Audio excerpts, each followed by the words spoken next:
Guys, তো আপনারা হয়তো সবাই ফেসবুক বা ইউটিউব দিয়ে আপনারা কাজ করেন, কিন্তু আপনারা একটা সমস্যায় ভুগতেছেন, যেই সমস্যায় আমিও ভুগি।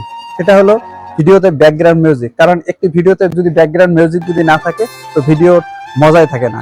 তো আপনারা যখন এই ব্যাকগ্রাউন্ড মিউজিক আপনারা ইউজ করবেন, তো তখন আপনার ফেসবুকে চলে আসে কপিরাইট।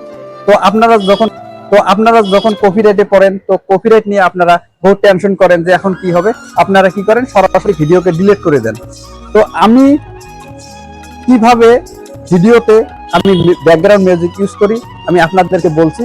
তো আপনারা যদি ফেসবুকে কাজ করেন, তো আপনারা ফেসবুকের যেটা অফিসিয়ালি ব্যাকগ্রাউন্ড মিউজিক আছে সেটা আপনারা ইউজ করবেন।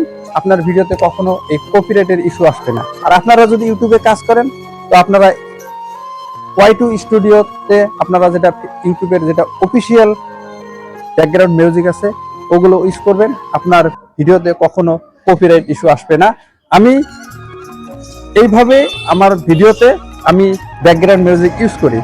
এর সঙ্গে আমি বলে দিই যে আমি ফেসবুকে কোনো ব্যাকগ্রাউন্ড মিউজিক বা কোনো ধরনের মিউজিক আমি ইউজ করি না, কিন্তু ইউটিউবে আমি ব্যাকগ্রাউন্ড মিউজিক ইউটিউব চ্যানেলে যাবেন খাটাং মিডিয়া। তো খাটাং মিডিয়াতে গেলে আপনারা দেখতে পাবেন যে আমার ভিডিওতে কি ধরনের ব্যাকগ্রাউন্ড মিউজিক আমি ইউজ করি, ট্রানজাকশন কিভাবে আমি ইউজ করি, আপনারা কমপ্লিট আমার ইউটিউব চ্যানেলে দেখতে পাবেন। তো আপনারা যদি ফেসবুকে আমার এই ভিডিও দেখে থাকেন, তো আপনারা আমার ইউটিউব চ্যানেল দেখবেন। আর যদি ইউটিউবে আপনারা দেখে থাকেন, তো আপনারা আমার ফেসবুক চ্যানেলে দেখবেন যে খাটাং মিডিয়া পেজে। তো আপনারা সবাই ভালো থাকবেন, ব্যাকগ্রাউন্ড মিউজিক ইউজ করুন।